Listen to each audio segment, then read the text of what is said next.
America और Venezuela के रिश्तों में जबरदस्त उथल-पुथल मच गई है, जिसने पूरी दुनिया का ध्यान अपनी ओर खींच लिया है।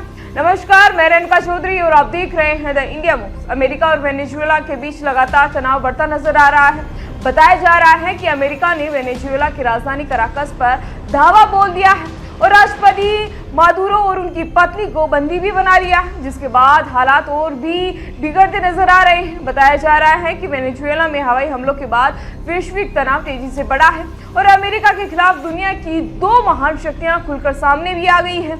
मादुरो और उनकी पत्नी की गिरफ्तारी को अंतर्राष्ट्रीय राजनीति में बड़ा झटका भी माना जा रहा है। वहीं अमेरिकी राष्ट्रपति डोनाल्ड ट्रंप ने एक प्रेस कॉन्फ्रेंस में कहा कि अमेरिका वेनेजुएला के लोगों को अमीर, आजाद और सुरक्षित बनाना चाहता है।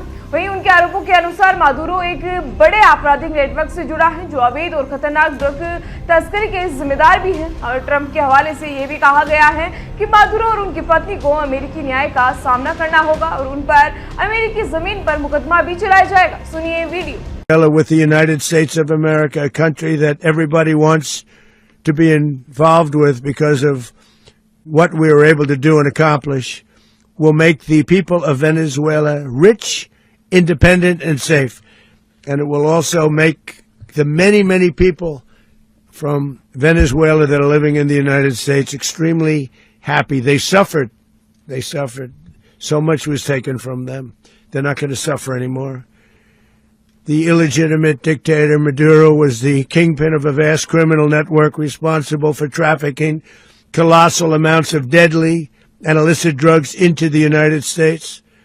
As alleged in the indictment, he personally oversaw the vicious cartel known as Cartel de las Solas, which flooded our nation with lethal poison, responsible for the deaths of countless Americans, the many, many Americans. Hundreds of thousands over the years of Americans died because of him. Maduro and his wife will soon face the full might of American justice and stand trial on American soil.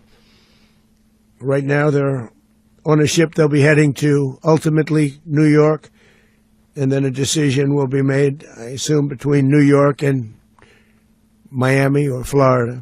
इस कार्रवाई के बाद अंतर्राष्ट्रीय स्तर पर प्रतिक्रियाओं का सिलसिला तेज हो गया है। चीन ने इस अमेरिकी कदम को दादागिरी और अंतर्राष्ट्रीय कानून का खुला उल्लंघन बताया है। वहीं बीजिंग से जारी बयान में चीनी विदेश मंत्रालय ने कहा कि किसी संप्रभु देश के राष्ट्रपति के खिलाफ बल प्रयोग करना संयुक्त राष्ट्र चार्टर के मूल सिद्धांतों के खिलाफ है और इसे पूरे लैटिन अमेरिका के क्षेत्र में शांति और सुरक्षा खतरे में भी पड़ सकती है। चीन ने अमेरिका से अंतर्राष्ट्रीय कानून का पालन करने और अन्य देशों की संप्रभुता का सम्मान करने की मांग की है। वहीं रूस ने भी अमेरिका की इस कार्रवाई की कड़ी आलोचना करते हुए सशस्त्र आक्रामकता करार दिया है और कहा कि ऐसे हमलों को सही ठहराने के लिए दिए जा रहे तर्क निराधार है। इसी बीच वेनेजुएला की सुप्रीम कोर्ट ने राष्ट्रपति मादुरो को गिरफ्तार करने के बाद उपराष्ट्रपति डेल्सी को कार्यवाहक राष्ट्रपति नियुक्त करने का आदेश दिया है। अदालत के अनुसार ये कदम प्रशासनिक निरंतरता, सरकार के संचालन और राष्ट्रीय सुरक्षा को बनाए रखने के लिए जरूरी भी है। डेल्सी मादुरो सरकार की करीबी और भरोसेमंद नेता मानी जाती हैं और वे उपराष्ट्रपति, वित्त मंत्री, तेल मंत्री जैसे अहम पद भी संभाल चुकी है। कोर्ट के आदेश में कहा गया है कि राष्ट्रपति की जबरन अनुपस्थिति की स्थिति में राज्य की निरंतरता और संप्रभुता की रक्षा के लिए कानूनी ढांचे पर आगे विचार किया जाएगा। दूसरी ओर इटली की प्रधानमंत्री जॉर्जिया मेलोनी ने भी इस घटनाक्रम पर प्रतिक्रिया दी है और कहा कि इटली शुरू से ही वेनेजुएला की स्थिति पर नजर बनाए हुए है। उसने मादुरो की स्वघोषित चुनावी जीत को मान्यता नहीं दी है। इन सभी घटनाओं ने वैश्विक राजनीति में बेचैनी और अनिश्चितता बढ़ा दी है और आने वाले दिनों में यह संकट किस दिशा में जाएगा, इस पर पूरी दुनिया की निगाहें टिकी हुई है। फिलहाल इसी तरह की जानकारी के लिए बने रहिए हमारे साथ और देखते रहिए द इंडिया मूव्स। नमस्कार।